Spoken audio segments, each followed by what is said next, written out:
Recording in progress.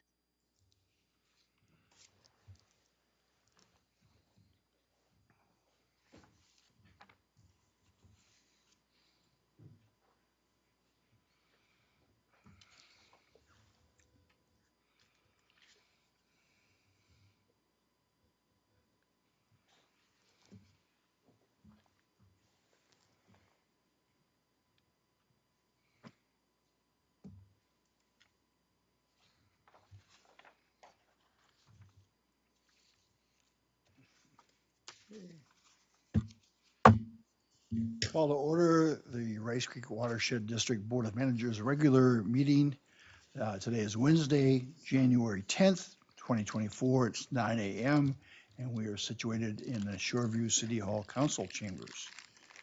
I guess the first thing up is an oath of office for myself.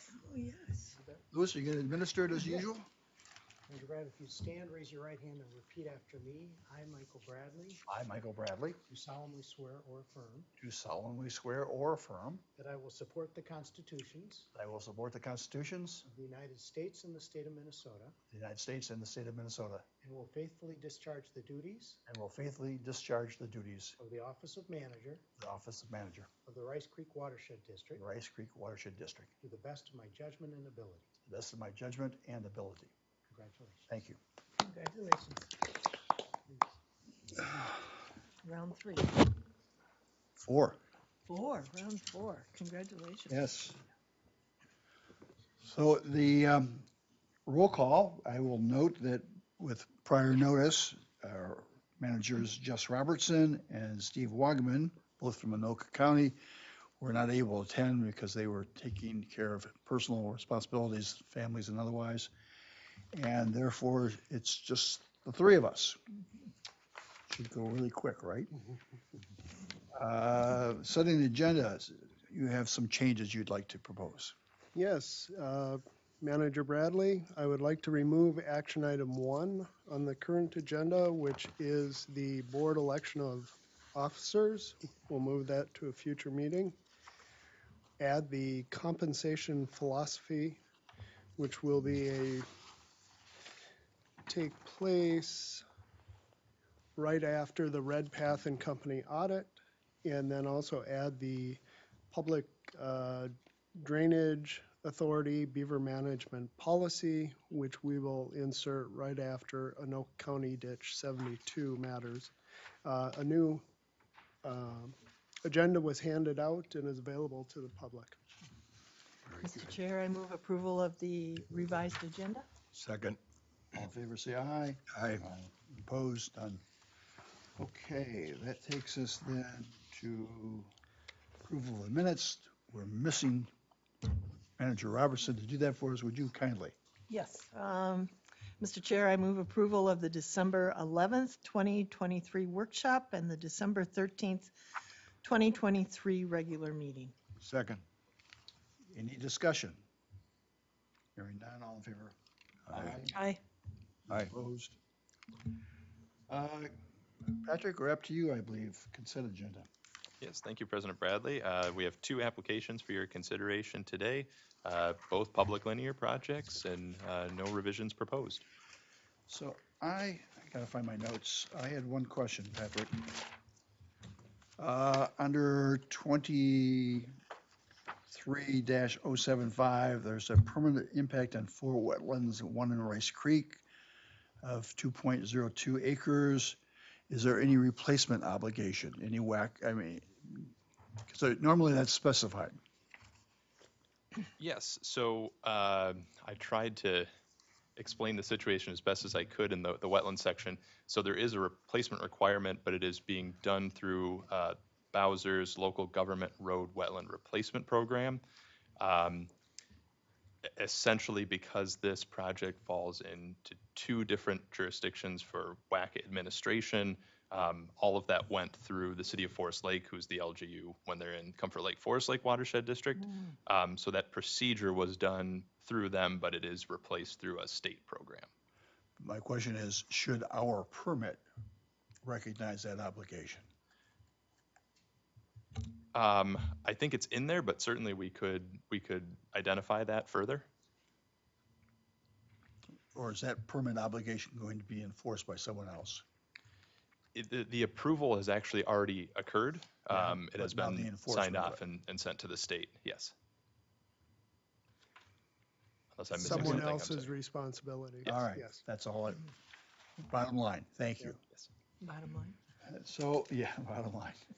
Uh, We have a motion then to approve these. Mr. President, I'll move that the table of contents permanent applications requiring board action number 23075 and number 23076 as outlined in the table of contents and the engineer's findings and recommendations dated January 2nd, 2024. I'll second that. Any discussion? All in favor, say aye. Aye. Okay, I guess we're now up to open mic. Anyone on the line? Apparently not.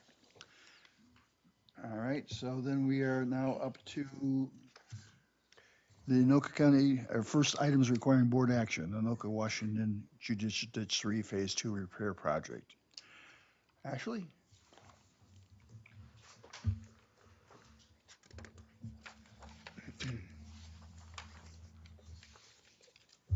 Good morning, Mr. President, Board of Managers.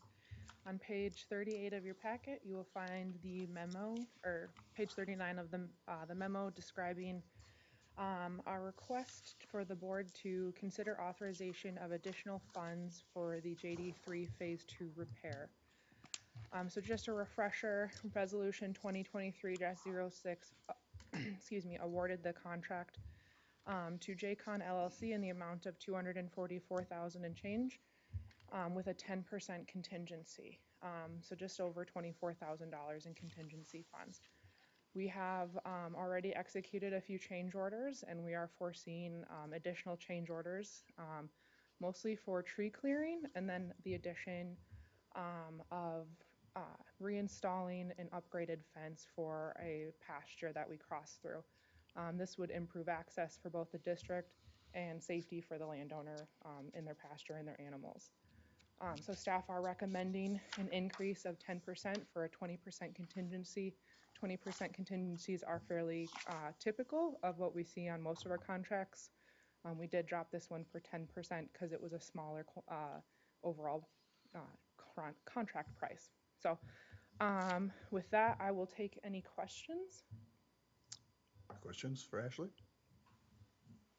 All right. Mr. President, I'd make the motion to move to authorize the district administrator to sign the task/change orders increasing contract price in the aggregate net amount not to exceed 20% of the original contract price, $48,908.59, to address unforeseen conditions or omissions discovered in the project progresses. And this additional increase of 10%, $24,454.29. It is a modification of resolution 2023-06. And I'll second that. Any discussion? All in favor? Aye. Aye. Aye. All right, thank you, Ashley. And you're up again. Yep. So this is the Jakin LLC partial pay request number 2, Anoka, Washington Judicial Ditch 3 Phase 2 Repair Project. Yes, mouthful. So just a quick project update. We have, the contractor has completed tree clearing on 2 branches and the majority of excavation on those 2 branches as well. This is branch 1 and branch 2, located kind of on the southwest or southeast side of the drainage system and then on the far east side as well. There is still a little bit of work there, and we have some springtime work that'll be needed for smoothing the spoils. Otherwise, they just recently moved over to branch 4. Branch 4 is this branch that comes from the freeway and actually comes up into the main trunk through 2 different neighborhoods. We've been working closely with them on getting those trees removed. They anticipate tree clearing to kind of wrap up in the next couple of weeks here, and then they'll move on to excavation. That said, this pay request is for tree removals and excavation on those 2 previous branches. The total amount is $15,093.60. This is already with the 5% reduction for retainage. With that, I'll take any questions. Any questions for Ashley? Hearing none, can we have a motion? Mr. President, I'll move to approve the J-Con LLC partial payment request number 2 as submitted and certified by the district engineer and direct staff to issue the payment in the amount of $15,093.60. I'll second that. Any discussion? All in favor, say aye. Aye. No opposed. Thank you. Thank you. So we're up to Ramsey County Ditch 4 Basic Water Management Project, City of Roseville. Mr. Administrator. Yes. Board of Managers, on page 50, you will find the introduction memo. This is the Ramsey County Ditch 4 project that we set up a water management district through our agreement with the City of Roseville. We had committed those funds to them. As you know, the collection of these charges occurs over a period of time, and we have yet again received a distribution from the county. So we would like to, with a motion, send those over to the City of Roseville. And then, as this will be an ever dwindling amount, presumably, as the collections come in, if the board finds it appropriate to delegate that to the administrator to move the remaining ones as they do are dispersed to the Watershed District. Any So- questions of the administrator? Not, I will move to approve Rice Creek District 4 WMD reimbursement to the City of Roseville. Direct staff to issue a payment in the amount of $24,895.12. Second. 12 cents. 12 cents. Second. Thank you. Yeah. You second, and you second. Any discussion? All in favor, say aye. Aye. And I will also move to delegate to the district administrator to transfer to the Roseville the remaining RCD 4 WMD settlements from Ramsey County. Second. Any discussion? In favor, say aye. Aye. Both motions pass. Thank you. Mr. Chair, on this project, I just would note that I've had conversation with Ramsey County Commissioner Mary Jo McGuire, and she's very pleased with what has occurred here, basically in her backyard, so she's been very attentive to the work, and I'm glad to see that we're at the point where just a few dollars will be remaining to be transferred to the county. Thank you. This takes us then to the Anoka County Ditch 72 Branch 11 minor maintenance. Ashley, you're back up. Mhm. Oh, bumped the thing. There we go. Yes, so Anoka County Ditch 72, this is for Branch 11 minor maintenance, consistent with past policies and resolutions. Under minor maintenance, the administrator executes the contracted services agreements. They're not for any specific dollar amount or individual work orders. So those individual work orders we do bring back to the board if they are over that 20K for the president's signature or 10K for the administrator's signature. In this case, this system is drain tile. We're looking to replace just about half a mile of it. And with that, the cost of materials gets pretty spendy. So this is, we're estimating about, the contractor has quoted us at about $44,000. And we're looking for a contingency in the amount of $10,000. This will allow staff to have some wiggle room in case we find some unforeseen conditions underground. Any questions? Go ahead, Marcia. So I have two. You said this is drain tile, always has been drain tile? Correct. Okay. And it's not considered minor maintenance now because it's so expensive? No, it is still minor maintenance, but consistent with, I believe it's resolution 2023-04. It is over 10,000 and Over it's 10. over 20,000 for the president's signature. Okay. So we are bringing it to the full board for your consideration. Okay, and then I was recalling, I think it's in this area, that we had some challenges with work on a ditch that may not have been done correctly, or? Yep, so Yes. this drainage system is on the northern end of the Watermark development. As part of the permitting and 103E proceedings for the development, both ACD 55 on the south end and ACD 72 were rerouted through the development for better placements and to keep the drainage system without conflicting of the homes. So this portion specifically is actually on the east side of the freeway, opposite of the development. Oh, interesting. The one that there was some concerns on was the ACD 55 section, which I believe has been resolved. And and it has been resolved? Yes. Okay, excellent, thank you. Any other questions? You have a motion? Mr. President, I'll move to delegate to the administrator on the advice of council the authority to execute and describe individual work orders subject to the amount of $44,000 plus up to an additional $10,000 to add to address unforeseen conditions and subject to overall maintenance program budget. Second. Any discussion? All in favor say aye. Aye. Aye. Aye. Passes. Okay, that takes us to the public drainage beaver management policy. Ashley. Yes. So this is the updated version from the memo that you guys reviewed on Monday. We did add language to acknowledge the difference between the district's actions and any of the lawful rights that landowners may take actions on their own. So as a recap, the district, as public drainage authority, does have an obligation to maintain the efficiency of the public drainage systems. The beavers like to stop the water on the public drainage systems, so we are often at a conflict there. So staff have put together criteria that we are considering when we find those obstructions on the drainage system, and looking at what alternatives do we have as when it comes to the management of the beaver population. I can review criteria if wish, otherwise questions.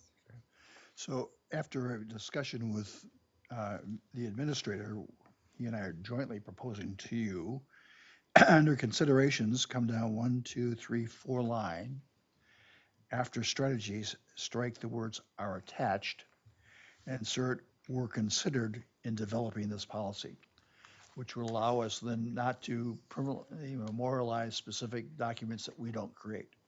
Yep. You accept that suggestion? I think it's a lovely modification. There you go. Any other questions or discussion? Can I have a motion then? Mr. Chair, I would move that we adopt this memo with the edit that you just said, and protocols herein as the district's public drainage system beaver management policy as subject to change with federal, state, and local regulations. Second. And Mr. President, would you review the edit again? Certainly. I'm a little slow. So if you go down to the bottom of the page, there's a heading, considerations, Front page. front page. All right.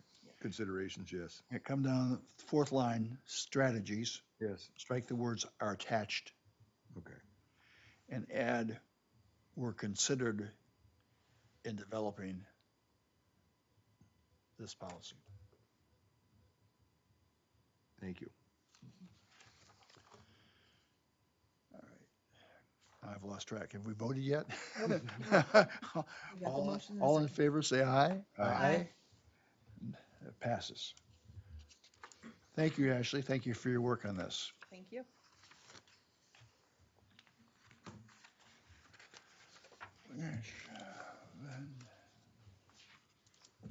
Takes us to Redpath and Company, the audit engagement letter. Nick? Yes, Board of Managers, this is an annual item for the district as we're mandated to have an audit of our financial matters. The Redpath and Company provides us with the letter found on page 56 and the following pages. On that agreement with respect to the terms and objectives of their engagement with us and the nature and limitations of the work that they'll undertake. Typically, this has moved through the delegation of authority, but at this time it's $30,000, and so we look for the board's approval of this. You'll see a motion at the bottom of page 55. I'm happy to answer any questions.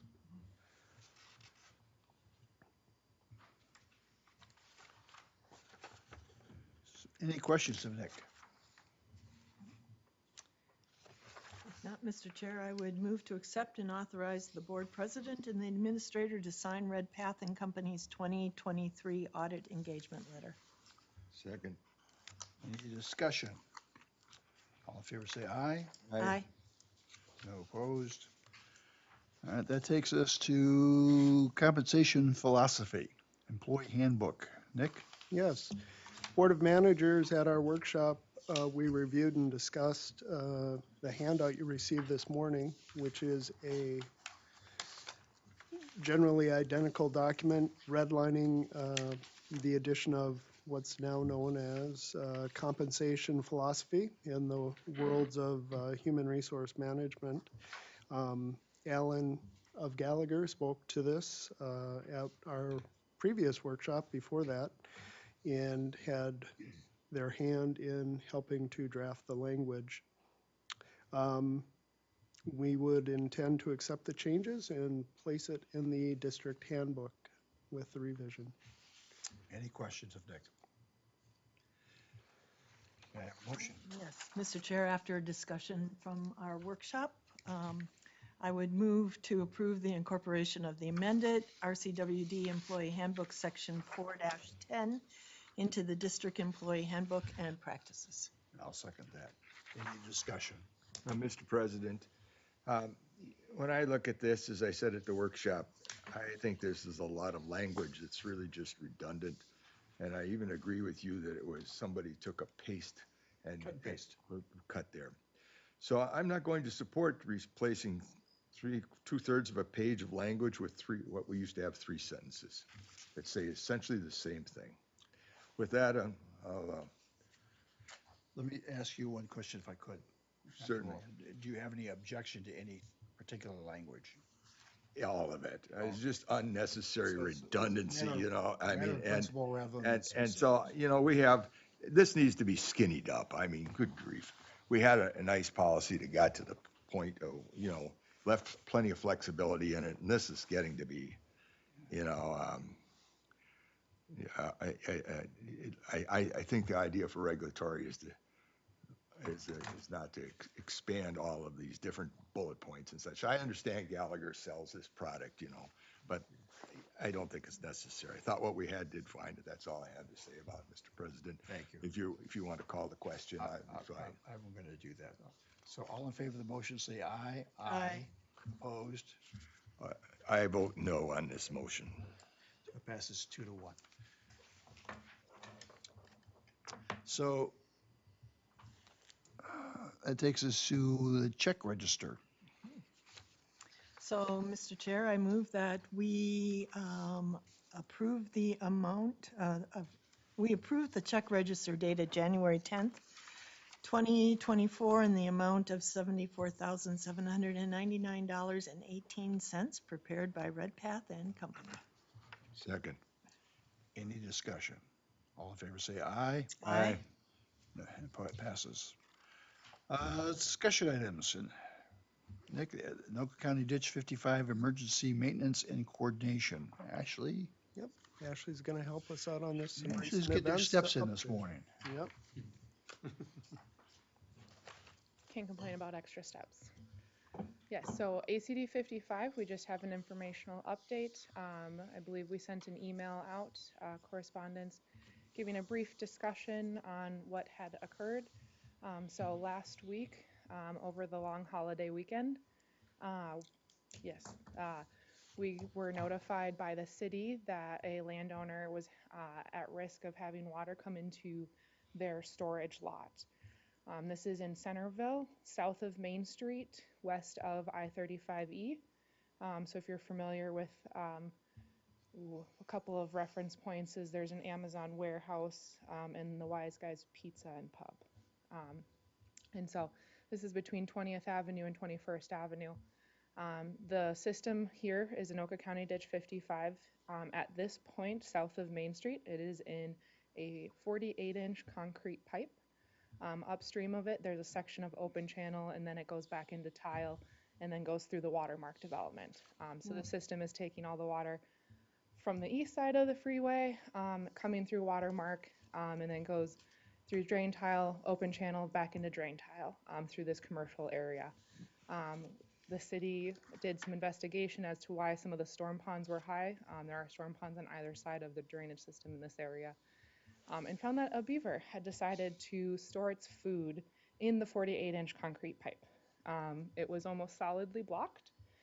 So the city rapidly started pumping to dewater the ponds to reduce any flooding risk to the landowners, and then contacted the district because it is a public drainage system.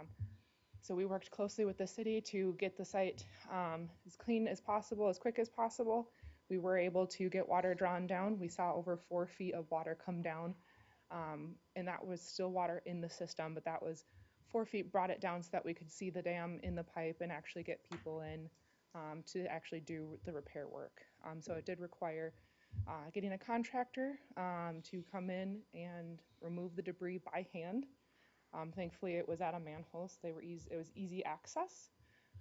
We have beaver removal actions in place now that the conditions are safe for people to work.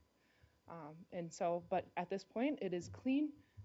There is no concerns, but just a heads up that it happened and that we moved through it. Thank you. Any questions, Ashley? Ashley, do you have a beeper on you all the time for this? Can you explain how this works? Who calls whom and how does? Yeah, so oftentimes what we see is whenever there are like flooding concerns or high water concerns. Because it was raining, right? Yes, we got significant rain through the Christmas week. Yep. We saw kind of high waters everywhere, so we weren't too surprised to see it in that drainage system. However, it didn't come down. So that's when we knew something was wrong. City found it because in general, in this area specifically, those are city storm ponds. So the landowner with the pond rising called the city.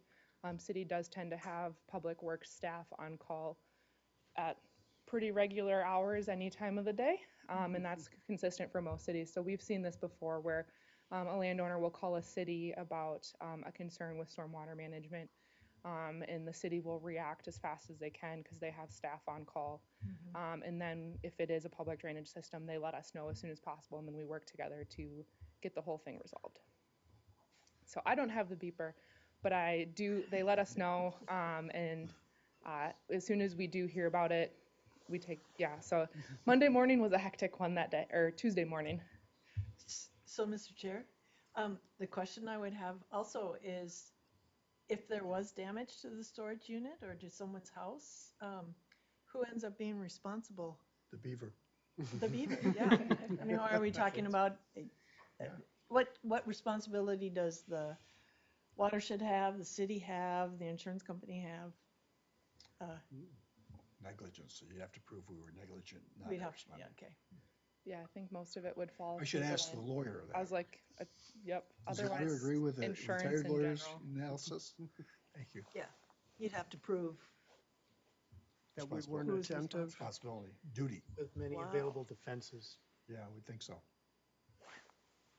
Those beaver, we've sure. So, Mr. President, I think this is an example of the staff working closely with the city on a exactly. timely basis here.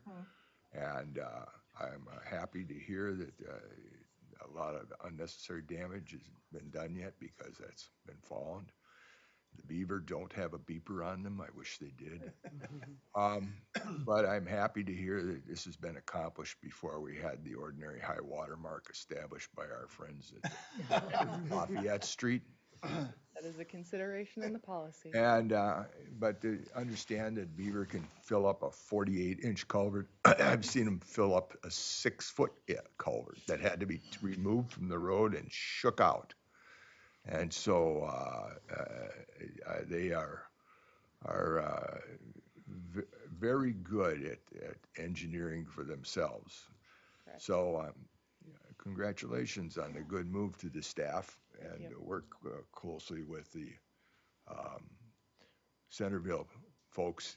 This is the kind, and I think it shows a need for greater concentration in the inspection and area, even though we caught this soon enough, but we still need to expand our operating um, interest in the drainage system, which is nothing new that you've heard from me in the past. Now, we have to buy you and Tom dry suits so you can Yeah. go and in Snorkels. the water and snorkels. I think we'll pass on that one. But the note too, though, is though even though we do have additional staff wouldn't necessarily catch any extra beaver activity. Beavers can build these in less than 24 hours and completely stop a system. So where it is fine one day when you do an inspection, if you don't come back through within that 24-hour mark, even if it's 2, 3 days or a week, you might have missed some of that activity. So that's where we really appreciate landowners and city staff, if they do see something out of the ordinary, giving us a call. That's oftentimes how we find out about beaver activity, and then we can try and locate any other obstructions that they might be working on. So, Mr. President, I respectfully disagree with that. And the reason I say that is you found it after the flooding took place, not prior to it. So I believe that looking at these culverts and watching them, inspecting them, it doesn't just take overnight for a beaver to repair things. A 48-inch culvert to be blocked or something like that takes a while of time. And you need to go in there and they could block it months ago. And until the rain comes, you don't know. And so that's why I say inspection of these need to be looked at, especially if you're aware of a problem. But with that, thank you very much. That's all I have to say, contribute. So Thank you. well, thank you, Ashley. Next item up is Kendra. I understand you want to make us give us a presentation on 2023 communications and outreach program accomplishments. And no one does marketing better than marketers. I've known, I warned you at one time I considered a degree in marketing until I realized I had no talent in that direction. Had to become a lawyer instead. So welcome. Thanks. Yes, so Board of Managers, I have an outreach program accomplishments and overview and sort of looking into 2024. And Patrick is going to be my slide person. So, all right. So, overview of the communications and outreach program. We serve the entire watershed. We support and lead outreach and education initiatives, different programs. We provide different resources. So I create a lot of documents, helpful brochures, flyers, those kind of things. We host and attend events and workshops. Perfect example, this morning we went to White Bear Lake Rotary Club and did a presentation on White Bear Lake. That was with Matt and I. We host smart salting workshops. We do different rain garden things with our neighbors, city events, those kind of things.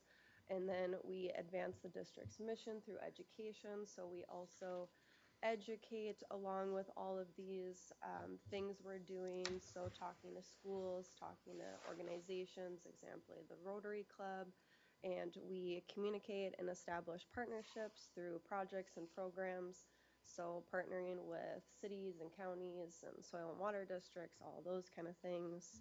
Next slide. Click it again.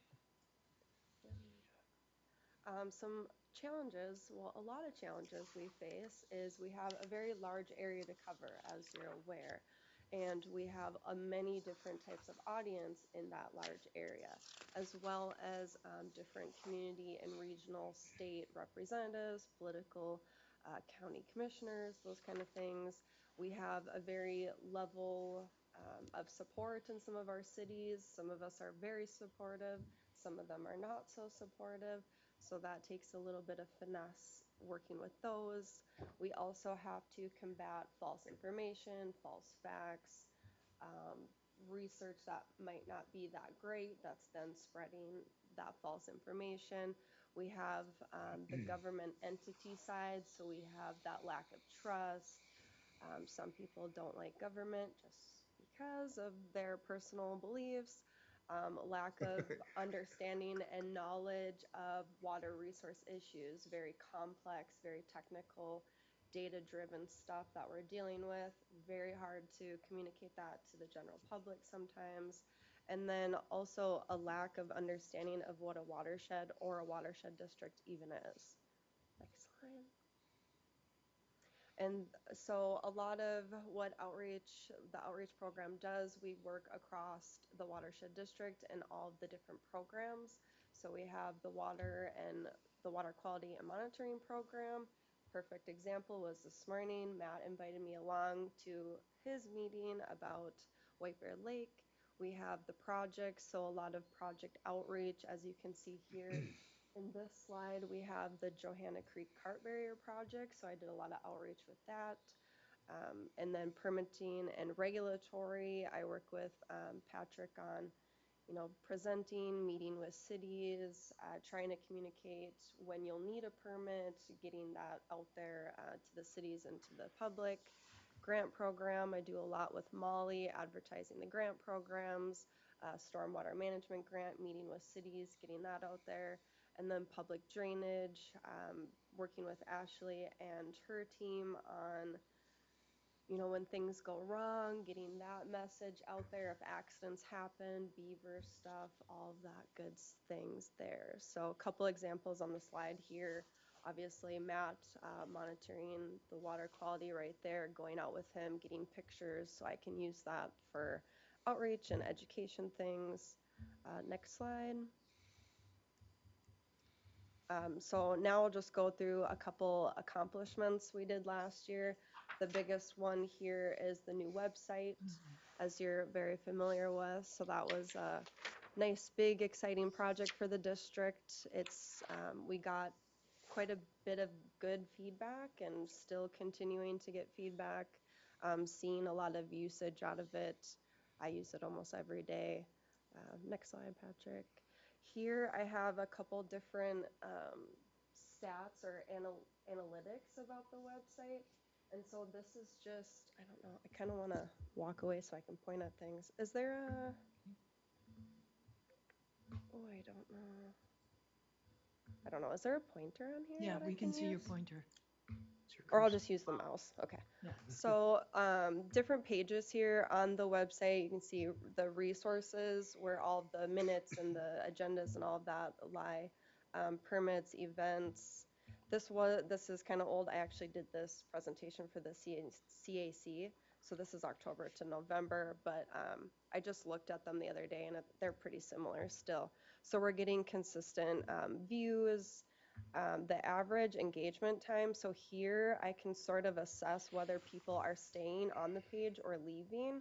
So a good example would be like the permitting information page here. That has a lot of information on it. And so if people were leaving within a couple seconds, I'd be a little concerned about that because that means they're probably not reading it, probably not finding it useful. But since people are staying on for about 2 minutes, that means they're probably reading and using stuff on that page, which is good. Again, permit application, spending about 2 minutes on there. Resources, about a minute. So a lot of different things I can see. This is called Google Analytics. So it's just this really complex thing that looks at the website, all these different aspects. So really good tool to see how people are using the website, what they're visiting, what maybe isn't getting that much engagement. So maybe we'll look at this a year from now and adjust if we need to, maybe change some pages, create new pages, that kind of thing. Next slide. And so website to social media, I have a couple stats up here. Social media, I run it pretty differently than the last person did. So here you'll see some pretty big increases on reach, visits, followers. I think I have that on the next page, but you can see here we're getting a lot more visits to the Facebook page. So visits right here. Instagram, I'm a lot more active on that, so we've been getting a lot more activity, follows, views on that, which is all pretty good. And so on social media, I can see the inside of who's viewing things, who's clicking on things, what cities we're reaching even, the demographics of the people. I can even see what posts do really well. So obviously posts with pictures and videos and those kind of things get a lot of views, a lot of interactions, which is good because a lot of the videos I take are about our projects, water quality, those kind of things. Next slide. So here's that new page followers and likes. So that's people coming to our page. They want to see more and they want to, keep seeing things consistently. So they follow and like our page. Top cities right here, just to point out that we are getting our cities, not, someone from St. Cloud or something like that. So that's really good to see. Next slide. Oh, this can be a lot of clicking. So presentations in 2023, a lot of conferences. You can just keep clicking like every couple seconds. So we did White Bear Lake. We met with the library, reached out, wanted to do some presentations on White Bear Lake. We did conferences. Matt did a presentation at the Minnesota Watersheds Conference. Brett and I did the climate resiliency one. I think we did a presentation on that 5 or 6 times, so got a lot of use out of that. There's Matt right there talking at the Clean Water Council tour or projects tour. Here is the City County Partner meeting. We did the on-site presentation for the Joanna Creek barrier. Here is Minnesota Watersheds Conference, Brett and I talking. City and County Partner meeting again. And then some events and workshops that we did. Blaine Wetland Sanctuary Tour. That was a partnership between WSB, us, and the Blaine Wetland Sanctuary. White Bear Lake update that I talked about just a little bit ago. We did some workshops and webinars with Blue Thumb, one of our partners. So Pollinator Lawn, you can keep looking. We have partnership with not Great River Greening, Growing Green Hearts. We did a new collab with her on this, so education, outreach programming. We had a lot of communities, HOAs, people that did mini grant and water quality projects with us reach out they wanted to do, a community event, meeting, that sort of thing. So I helped them with creating this flyer, putting together some resources, handouts for them. We actually went to the New Brighton Farmers Market for general outreach for grant programs, but also to talk about the cart barrier that's on site. And we actually had a CAC member, Megan Forbes, come with me for those. So that was really great. Again, workshop smart salting. We collaborate with our neighboring watershed districts on a lot of those. We had a lot of schools and scout groups contact us for storm drain stenciling and adopt a drain. Earth Day events, did 2 of those. Another CAC member actually came with me for the Wargo Nature Center one, so that was really cool. Again, smart salting, just another one that we did. Some targeted outreach that we did this year. We did some flooding stuff, so not dumping your leaves and that kind of thing. We did a lot of grant program targeted outreach. And then Washington Conservation District actually reached out to target some very specific areas for Lost Lake water quality, so in helping improve that lake. Kirkup Rain Garden outreach on that. Next slide. Some new resources that I made this year. We had the Clean Water Tour project sheets that I updated and redid. New website, new just an about Rice Creek Watershed District flyer, and then a couple handouts for events about shoreline and then pollinator plantings, because that seems to be the most requests that we get. Next slide. A bunch of new tools that I got this year. So when you see all of the flyers and the pretty like posts that I do with the pictures and all of the colors and that kind of thing, that's created with Canva. So it's easier to use and it's also cheaper than like Adobe Illustrator and Photoshop and that kind of thing. And it's a lot easier for all staff to use. Molly has access to it. She's used it a couple times. So website, new tool, great tool to use for communicating with people. ArcGIS story maps. If you were in the last couple CACs, you might have seen the story maps. And so it's hard to explain without showing you one, but they're on the website and they're just this really interactive, graphically cool tool to show people projects, to show what we're working on. I did 2 on aquatic native plants in shallow lakes. So it's just a bunch of videos pointing out our lakes that have, our shallow lakes that have a bunch of native plants in it. And then I also did one on our cart management program. So sort of walking through the projects, showing on the map where they're located, bunch of pictures, bunch of information. Really cool. We'll keep utilizing that in the future. GoPro was probably the funnest tool of all. That video, courtesy of the GoPro. Been doing a lot of work with Matt on aquatic plants, native plants specifically, trying to get some, really cool videos, pictures of those. MailChimp, if you get the agenda and the workshop packets and all of that kind of stuff, that's coming from MailChimp now. So that just makes it easier for the website and all of those things to kind of work together. Slido was an interactive tool that we used, I think maybe 1 or 2 times when I first started because we were doing the virtual city and county partner meeting.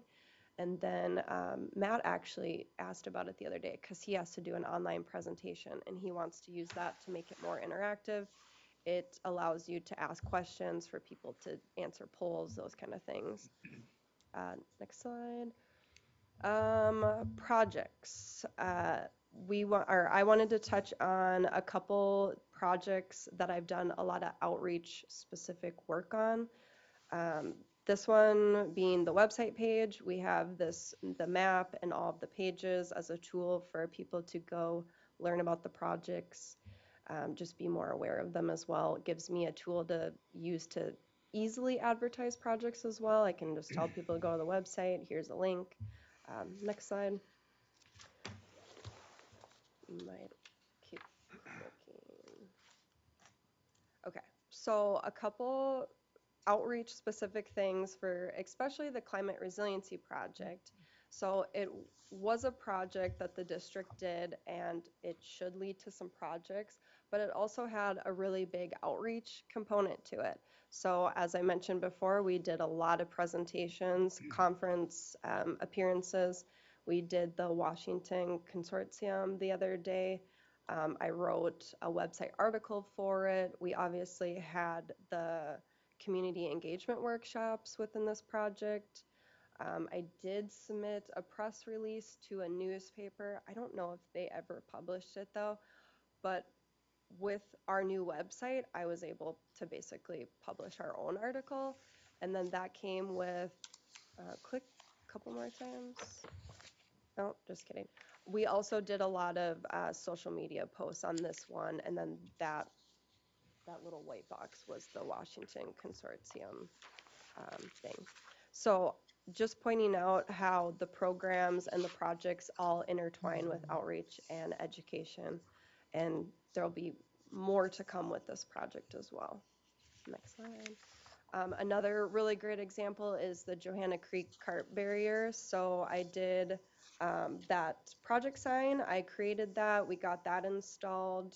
So that's an outreach aspect, advertising, the project and the work the district does.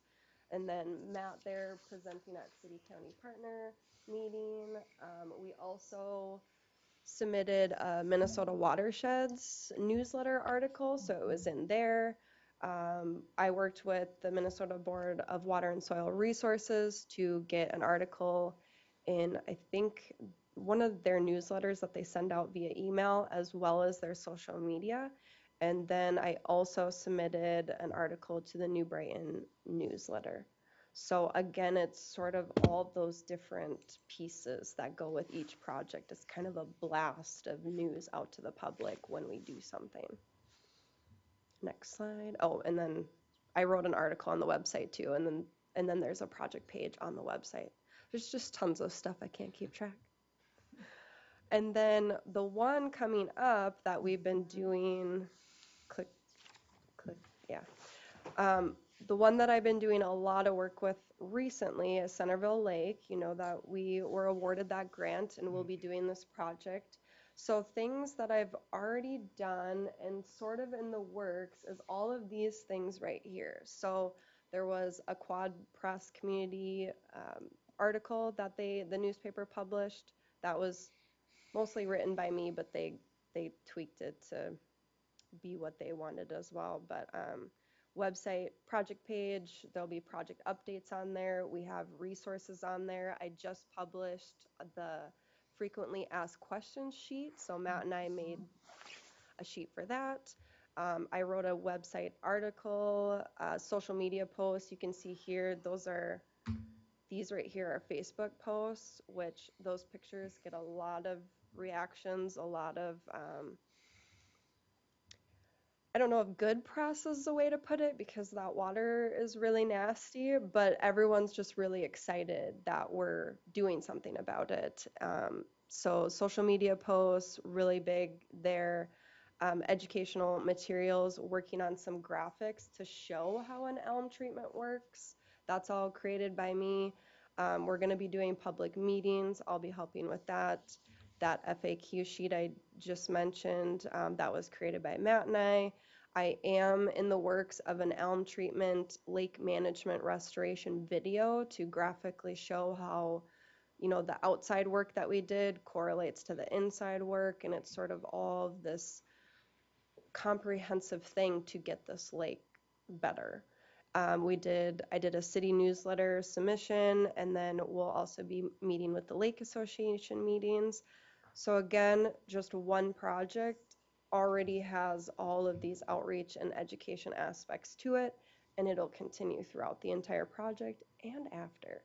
So it's Ken, a lot of, yes. Kendra, this follows on to our discussion with Matt on Monday, as we were talking about, do we establish a water management district or not, and what kind of information goes out to those owners along the shoreline, and if they're going to be taxed or not taxed, and how this works. So I'm glad to see what's been done already as that project moves forward.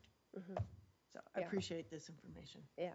And another thing that I didn't mention on this slide is we will be doing mailings to those direct communities as well, inviting them to the meetings because it's such a specific audience and an area that I think that's going to be our best route to really get to those people. So that'll be a thing too.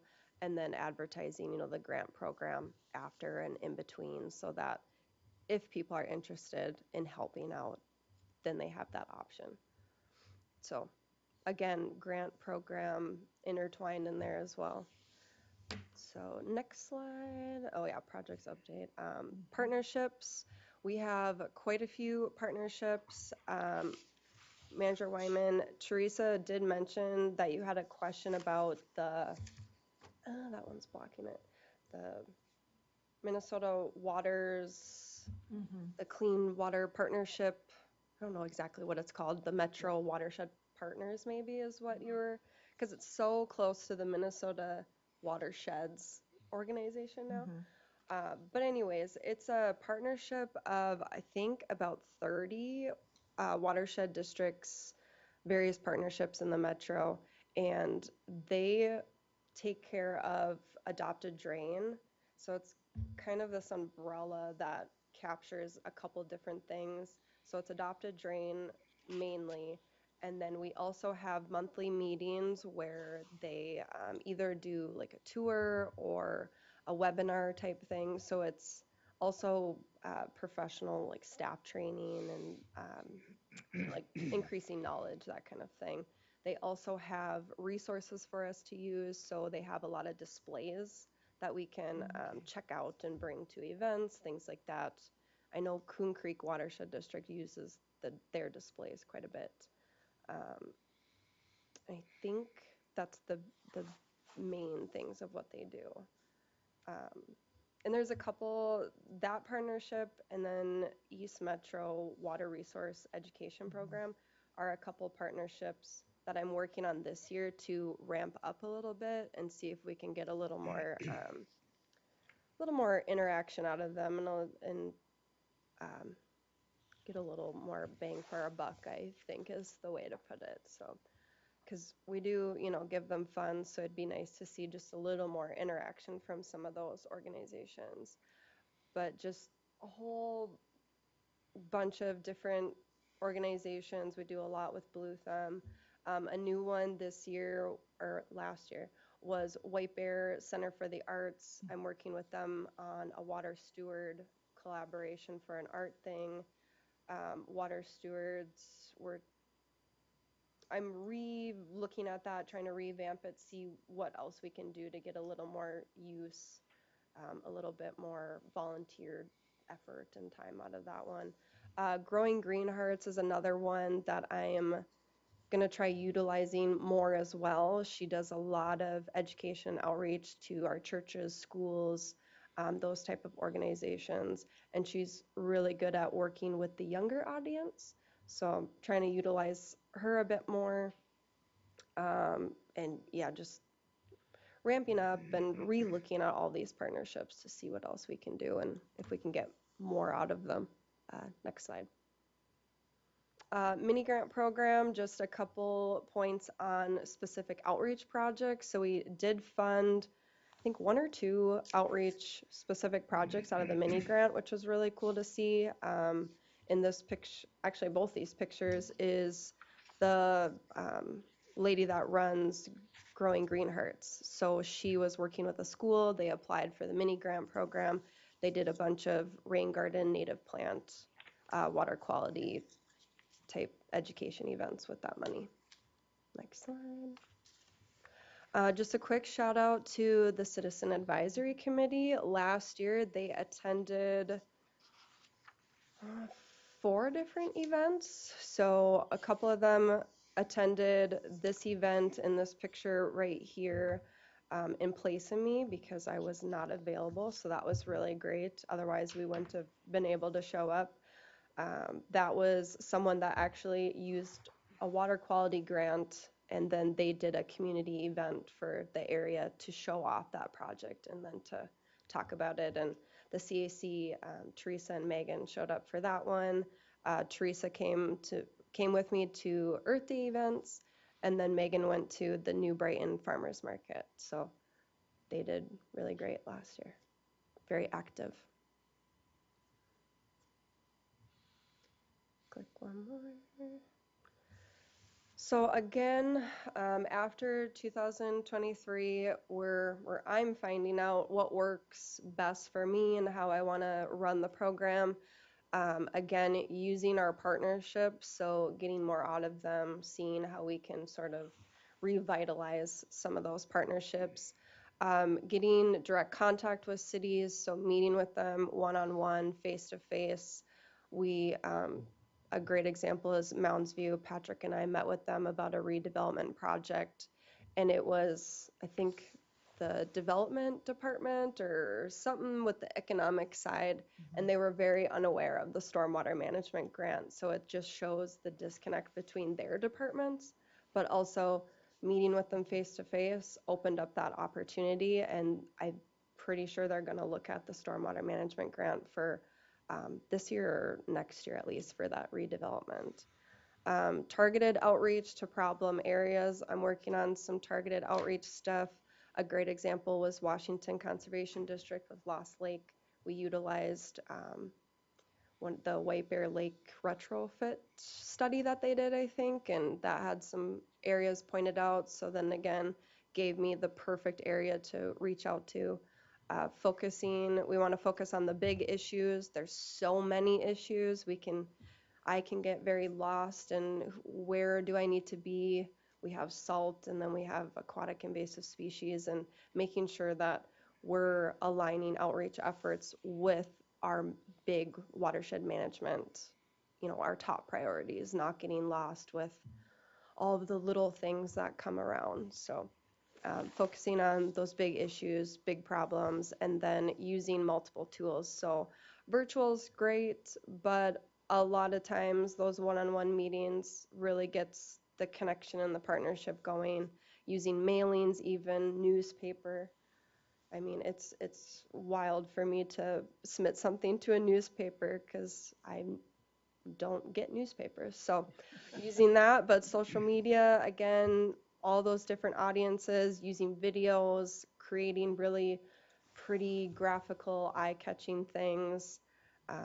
A lot of these pictures, this was taken on the GoPro, and trying to make things eye-catching and important and good to look at. So next slide. Click. So looking to 2024, again, reevaluating those current partnerships, organizations, how can we do more? How can we get more out of those partnerships? Finding new ones. There's so many opportunities out there, so finding the ones that are gonna really put in the effort and help us out and work together. Creating new ideas, new initiatives. I got a lot of ideas up here, so working on a bunch of them, and excited to work on them this year. So next slide. Just doing more hands-on workshops, events, meetings, again, meeting with cities face-to-face, doing more in-person workshops. I know the Minnesota Water Stewards are actually moving to more in-person workshops because that was a big feedback they were getting from members. They weren't feeling like they were getting connected to the group, and a lot of people were falling off, and a lot of people wanted to get back, person to person. So that was good to hear. Next one. Be more present, more appearances, presentations, working on planning presentations for 2024, conference appearances, all of those kind of things.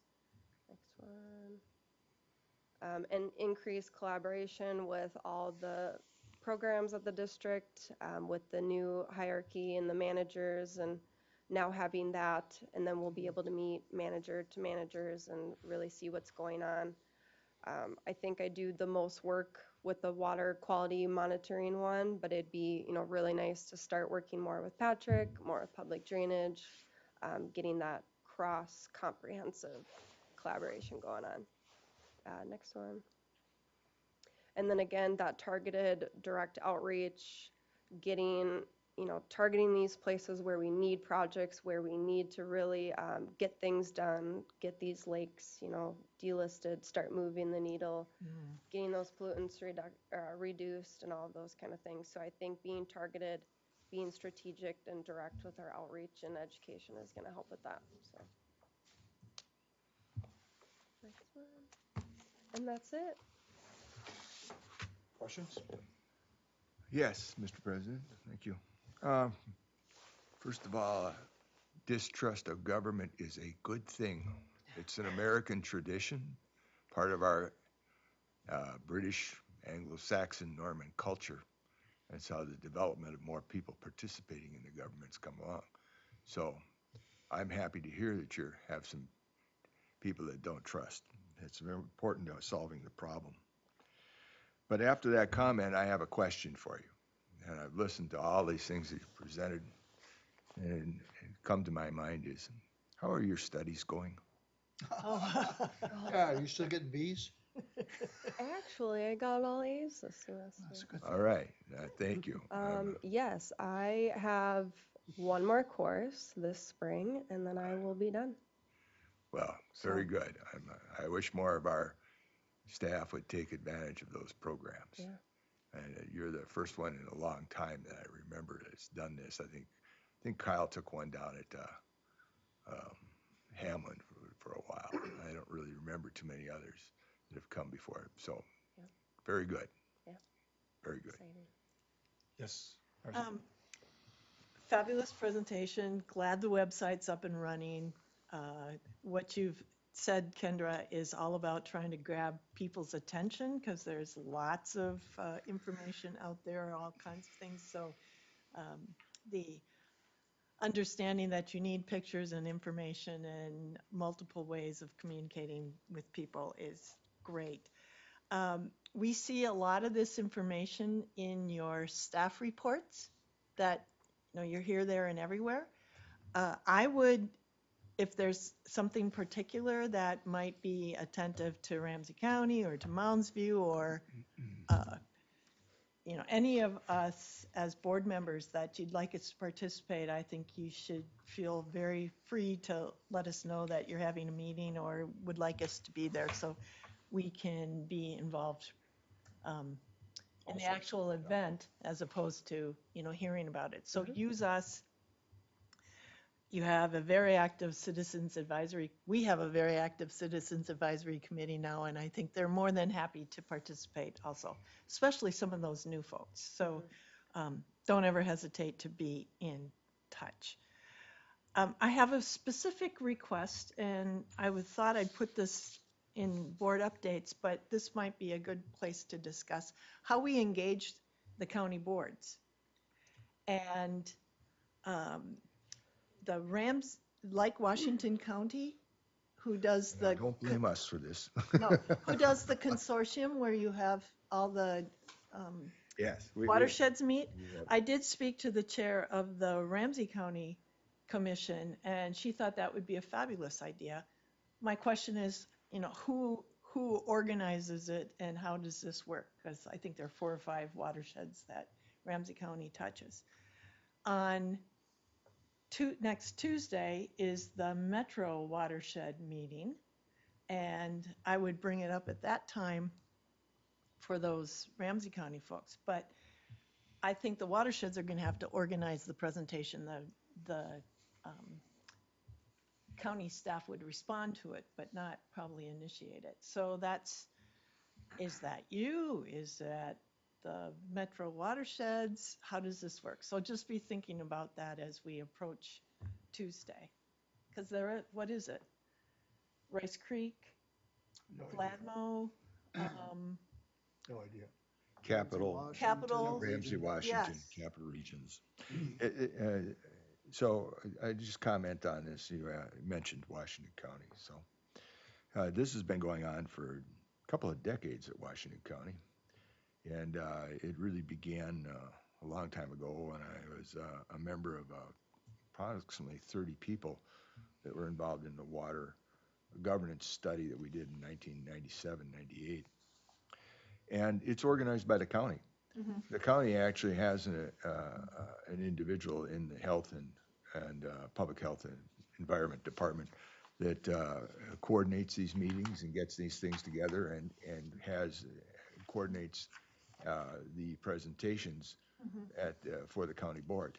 It's not really done by the watershed districts themselves, I'm saying, although I understand Ramsey County has a different proposal. I think a different situation, I should say. Washington County has done this a long time, and they're very conscious about it. And it's, I think, been a pretty successful program. It also includes the Soil and Water Conservation Yes. District. Now, Yeah. of course, you don't have that there. Right. And but it's a review, and it's gotten to be, in fact, it's gotten to be more particular.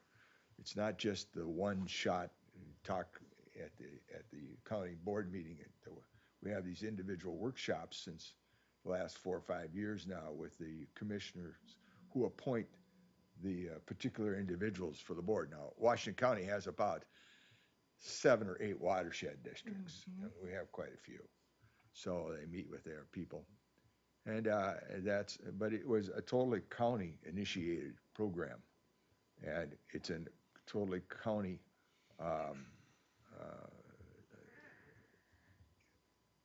the county manages it, is what I'm saying. And so, for Ramsey County to make that move, that'll, well, uh, that's, as I see it, one of their, the chairman of the board, the board of managers down there, or commissioners, I should say, would have to decide that they want to be that involved. I'm not saying, I'm not discouraging you by any means, go ahead, please. But I believe Washington County is probably the only county in the metro area, maybe, I'm not sure, I'd have to, Louis, maybe you can correct me, or Nick, I think they're probably the only county in the state that does this, that has that kind of an involvement. Yeah. That I'm aware of, so anyways, but Yeah. good luck. Yeah, well, and And- I'm not proposing monthly meetings, I'm No, just no, proposing no. the presentation of the multiple, Once a year, get together. yeah.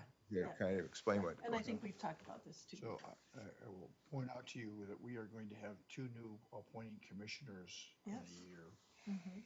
And it will behoove us to shortly thereafter to do as we have been doing, Mhm. which is every couple years, pull together the 3 or 4 commissioners who care about Rice Creek in specific Right, and educate the new ones. right. So that's the more important immediate upcoming next year or so for us to be doing. So there is interest with the new Ramsey County chair to have presentations, because, their time is valuable, and if you can get in front of the entire board with all of the, so, just, Yep. Okay. So anything else? Yep. Short bit of feedback, Washington County, I think it's important, the Conservation District plays an important role in all watersheds, and so I think that may be a portion of why Washington County is so attentive to that. Anoka County, the name of their assembly escapes me, partner meeting or something like that, and we've met with the commissioners there. So in Ramsey County, as Manager Waller pointed out, the Conservation District is in-house now, so maybe it doesn't have as much budget implications as having the Conservation District outside and looking for the county support. But I think defining what the interest is or the reason to meet is important, and we're happy to do that. So just for a little factual update here, because it's my wicket. The reason that the Soil and Water Conservation District appears to be more involved in Washington County is because back in the 90s, they were scared to death they were going to be lost because of the creation of the number of watersheds that had happened. Since Washington County has flowage into the St. Croix, we have a lot of small watersheds there, or water management organizations or such. And so at the time, that's what, when the governance committee was created, there was 2 things that they were really looking for: some way to provide cost benefits. And this allowed these small watershed districts, which really don't have a large tax base but are defined by this geographical area, and to utilize the Soil and Water Conservation District as some of their engineering projects and such. And so the result of this has been that the Soil and Water Conservation District has grown from maybe a half a dozen to 7 employees to almost 19 or 20 on this.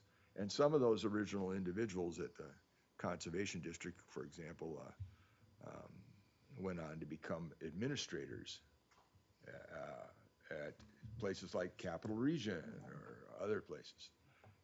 Mark Dunay, as you remember, is given the award of Administrator of the Year 2 years ago, was a former Washington County man. There's a few more, you see around. So that was really the cause of it. The county, in essence, instead of demolishing or in-housing or whatever we want to call, Hennepin and Ramsey took different road than what Washington did. And that's the result of it, is that the Washington County Conservation District has thrived and not disappeared like the one in Hennepin County has, or the one in Ramsey County. So, Mr. Chair, our issue, though, with Ramsey County in trying to get them engaged is, number one, you've done all this work on climate resiliency. So they need to be aware of that. And as a result of that, all the work on 2, 3, and 5, potential 2, 3, and 5 major work there that I know you're working on, but That'll be just, part of my update. okay. So to the point, if you've got any more space in your busy schedule, just be aware of that one, Kendra, that how we engage those county board members either now or later, or how that works. So, Any other Great comments or presentation. questions? Thank you, Kendra, nice job.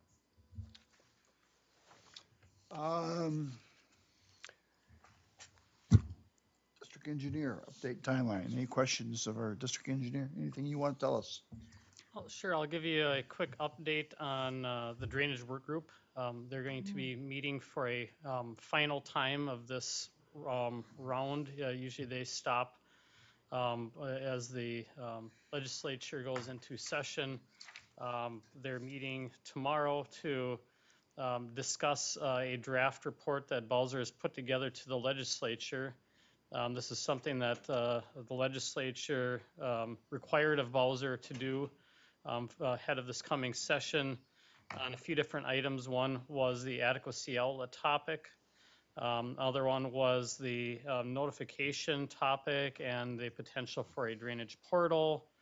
And those two things have had lots and lots of discussion, and there isn't a consensus from folks in the drainage work group on either one of those topics, but Balzer is required to provide a report, so they're going to provide a report that basically says there is no consensus overall, but there is consensus on a few subparts of that.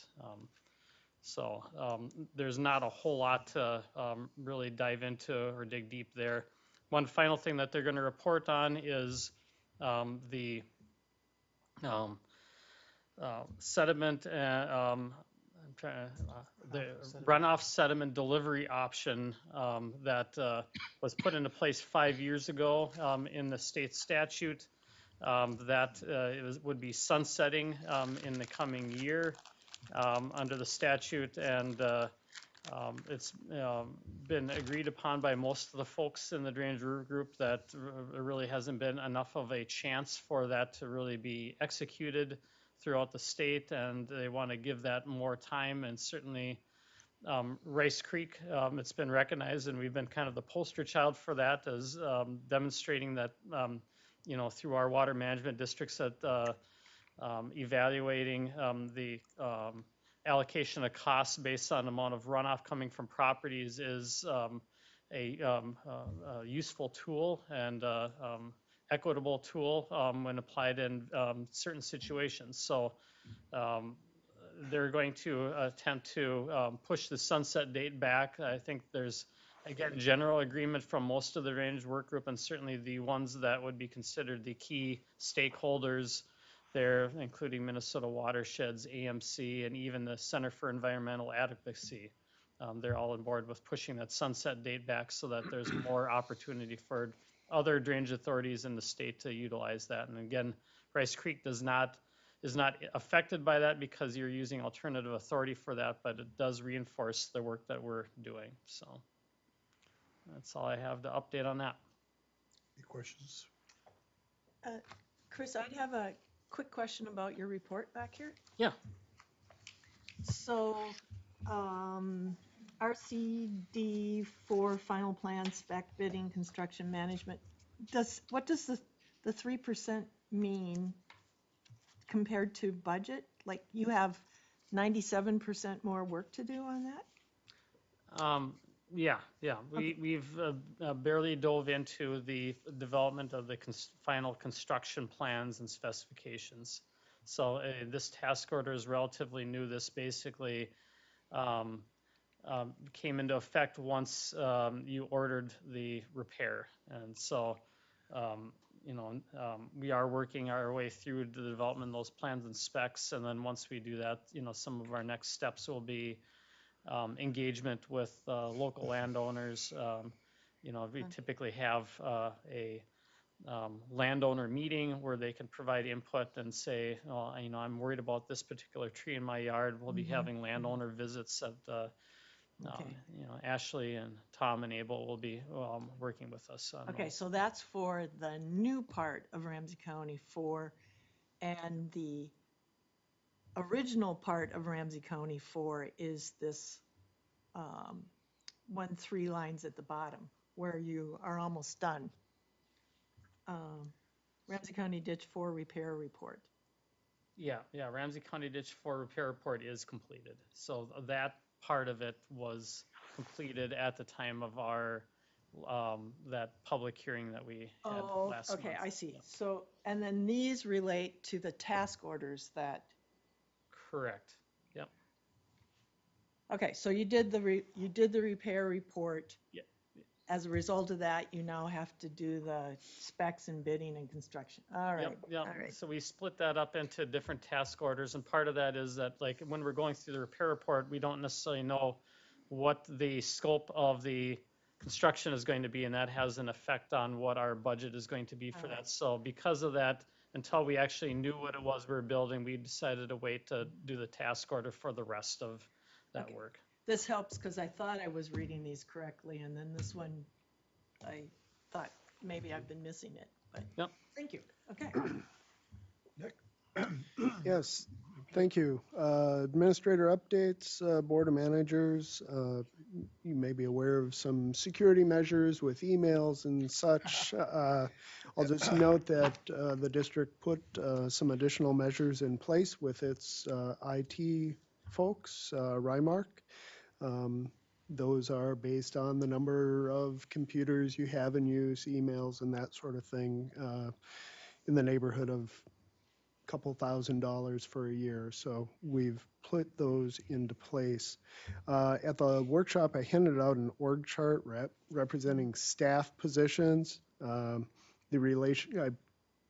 took off the CAC, the counties, because they are as they are. You know, the statute sets that relationship and the district's administration of it. And really my point was to illustrate the new manager positions and the staff holding those positions and the other ones throughout the district.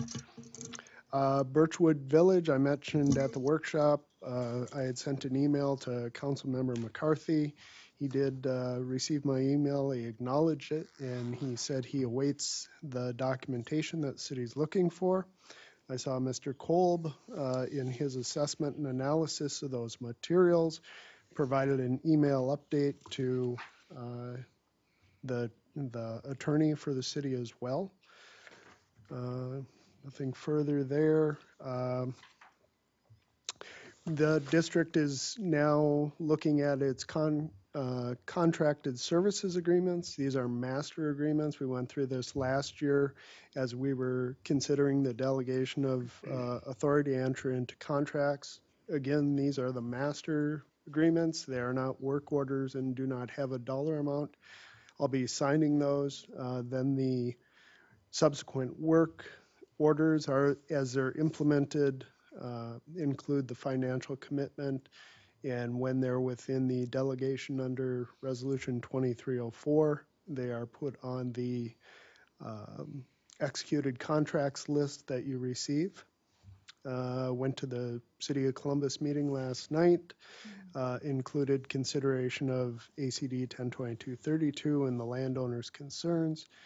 It was a workshop, no official actions, although we did hear the professional opinion of the city engineer there, working for the city. Notable points in my mind would be he made note that he did not see Joe Drell as the issue for the landowner's concerns. Comment was made of support to the maintenance of ACD 102232. There was a good discussion recognizing the difference between groundwater and surface water. The public drainage system addressing surface water runoff. Made note of how Carlos Avery Water Management may be of interest to them, and a consideration of a different reroute that may help to navigate the public waters DNR regulation. Again, those are city engineer thoughts. Rice Creek, I made mention along with Chris there. Just the board's continuing work on this. We'll be coming back with alternative for materials. We noted that the ASIC and whether the board wishes to undertake the task order from Houston Engineering on the 24th. And I did mention to the city folks that we're happy to collaborate with them if they would like to study an area, noting the limitations of drainage in the area because it is relatively flat. Beyond that, I'd be interested in anyone else's take on that. I would be too. So it was a very nice meeting, a very cordial meeting. They recognize, and one of their important points in their point is to encourage us and work with us to maintain our ditches because we are the only surface water, stormwater process in town for them. They recognize their unique problem of being in 70% of their property is either wetland or DNR controlled property. They have less than 5,000 people, and they have little land bridges between each of those people. Jodrell is not the issue in their opinion. In their opinion, neither is ditch 4 or ditch 10, 22, 32. They do support alternative 4. They Wait a minute, let me, some of us are we restate talking ditch 4 or alternative 4? Restate it. Thank you. They are supportive of our efforts to do alternative 4. They believe that it could be another lifetime before we ever got DNR approval to do alternative 4. They're taking no position on which of the A6 we should do. They appreciate our efforts to address this issue. They appreciate our efforts on all of their ditches, including past work we did in ACD 15. Their real belief is that the problem is where the heck is this water coming up from? It's groundwater. And question whether or not Carlos Avery may be the cause of their problems, and whether or not there's something they could do working with the DNR to affect whatever is coming out of Carlos Avery, affecting the groundwater. That land is completely flat. There's nowhere for the stormwater to go. Whatever we've got, we should make sure we continue to maintain. One of the biggest concerns, of course, is the same as ours, beavers. Chris, you were there. You want to add anything to what he and I have added? No, I think you pretty well covered it. I think that the city engineer did a great job in explaining all of the issues and was very candid with his opinions on the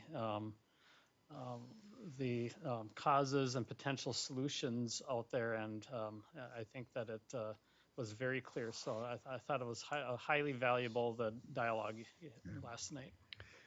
Let me just continue. Searching for a solution to the DNR, the city engineer came up with a concept of putting a tile connecting at one point above Pine Street, bypassing all the public waters and reconnecting up or closer to the outlet, and even suggested it could have been a city project to do that, recognizing the cost.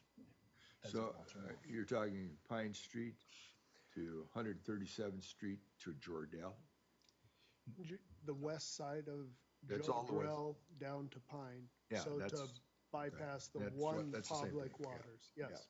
All right. Actually, I believe the east side of the Jordell would be where they would tie in. The east side of Jordell, and then working its way down and connecting south of Well, what I was 137th. talking about was the culvert under Jordell and west all the way down being where the public water issue is, I think, or at least the Carlos Avery issue is. From the bottom up, we have North of Pine, immediately north of Pine, we have WACA jurisdiction. Yeah. Then 137th to Jodrell, we have Yeah. a public waters. East of Jodrell, we have another public waters. there's another And so by going from Jodrell, hooking in just east or west of that road and plumbing down to Pine, you're avoiding one of the public waters. So something to And that effect. possibly if you were, were they talking about plumbing east of Jordale then too, for that public water issue? Yeah, Or the tie-in point would be coming from the east side of Joe Drell Somewhere and east. coming around, as Nick indicated, the public water west of Right, okay. would be bypassed. But Yeah, it I still has understand that, challenges but- because we're still dealing with regulatory issues for the east side of Joe Drell. And so it might be a moot point, but it's worth having dialogue with the DNR on it. Noting that this was not seen as a way of providing further drainage, but rather trying to avoid some of the problems of what we're trying to solve with existing drainage. Yes, navigate regulation Yeah. versus Relief. relief to landowners upstream. That was noted as more groundwater issue and how might they address that. I think we provided clarity that the district has the obligation to maintain the public drainage system.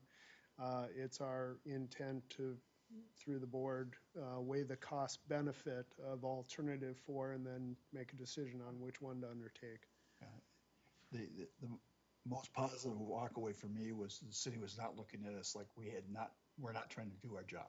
I mean, there was no sense of pressure from the city to Yes. whatever. Two points that I took away from that meeting also. I appreciated the broadness at which the city engineer looked at things. That included a review of the district's regulations. I thought he was keenly aware of the importance and how the district rules manage stormwater any given site to the property line. Certainly, we saw the communication evolve to what happens with the convergence of those runoffs and are there issues to be addressed there? And that's where we're intending to provide support. They had a specific discussion about whether or not further development, expected new development would exacerbate the problem.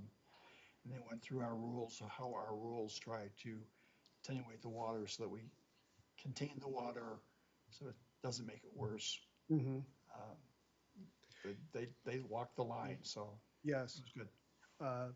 One addition notably, I didn't hear anything of significance, say this carefully, questioning Houston Engineers' analysis of the situation, the documentation the district's considered, et cetera. Nope. So, good couple hours spent. So, John, you were not at that meeting? Correct. And Steve was at that meeting? But he was behind me, and when I Yeah. turned around, he was gone. I don't know when he left. We had a lesson in fiscal disparities that occurred first, 1 so, hour was, that 2 hours was the fiscal disparities Yeah. discussion, so. That you sat through. yeah, course. yeah. Okay. And, Got it. Got it. yeah, somewhere in there, Steve was present and then he left, but. Okay. yeah. Well, thank you for sitting through 2 hours of fiscal. Very important. Okay. Anything else? No, John? Thank you, Mr. President. I attended the Birchwood City Council meeting last night, as I mentioned on Monday. They had received a update, as the administrator said, from Mr. Kolb saying, I will be sending you something soon. So they decided not to take the action on the Data Practices Act at this time, but that doesn't mean that they won't take the action.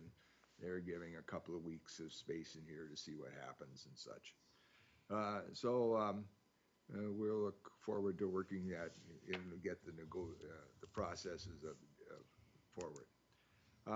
The table of organization that was handed out at the meeting is an improvement, but not finished, in my opinion. Needs more work on it.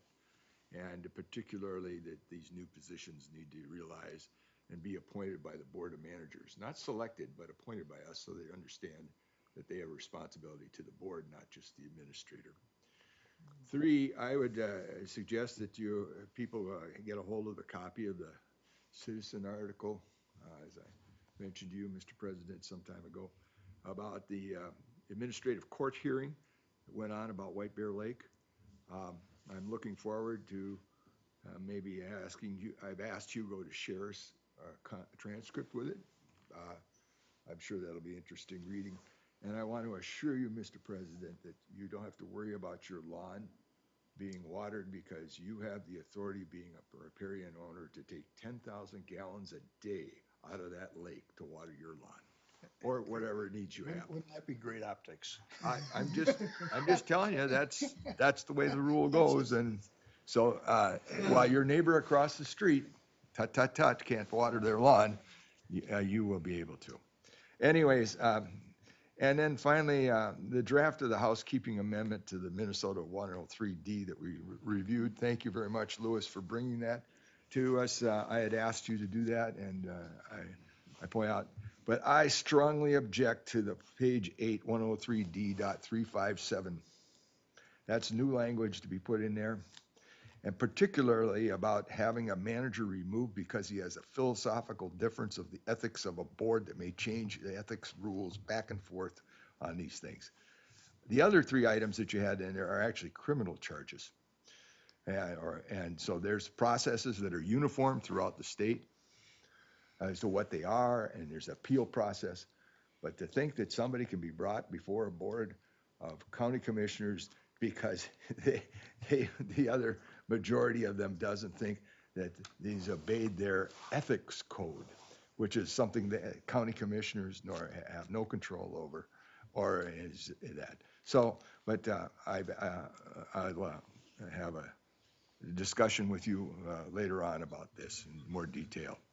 So other than that, I don't have any other reports, sir, except that I was not present at the meeting in Columbus. I was busy at Birchwood listening to other issues of significance and importance. Doing other watershed district Yeah. business. So, Mr. Go ahead. President, if I could just briefly respond to Manager Waller's concern. This is certainly a general topic on which reasonable minds might differ, but that language in the proposed amendment is existing law as it applies to metropolitan watershed managers. It's the same language as Minnesota Rule 8410-040-100, something like that. So it is just basically the intent is to make the same standard apply not only to metro watershed managers, but the rest of the state. Mr. President, so for a little clarity, you said it was a rule. Yes. And this is a statute. Generally, a rule is a result of a statute already existing. You can't write the rule primarily without it. So is there language in the statutes that's similar to this, just for the metro area? And what is the citation for that?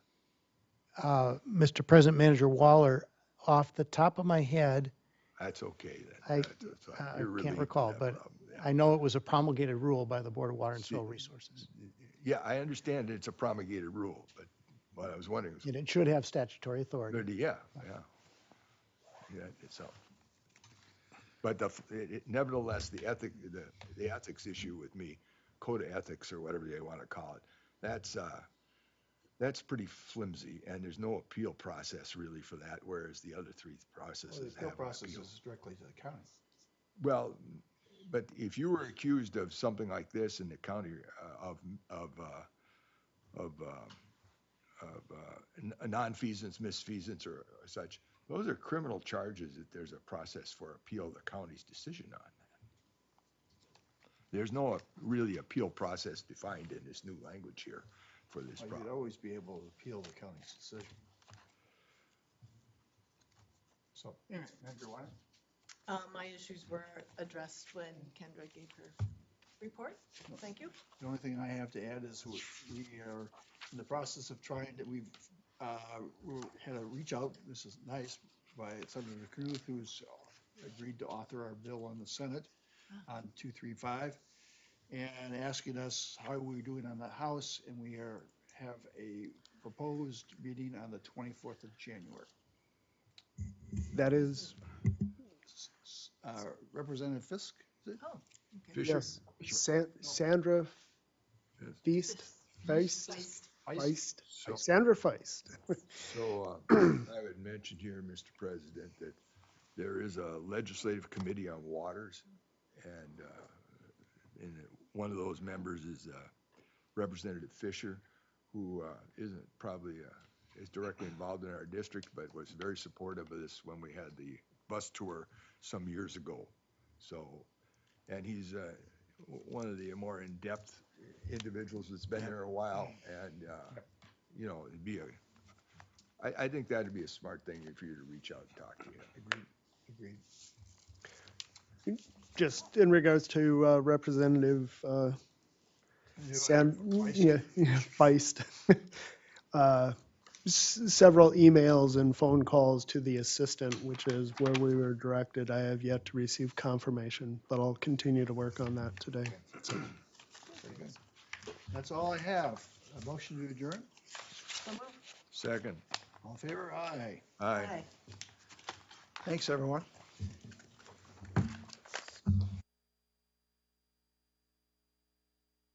Recording stopped.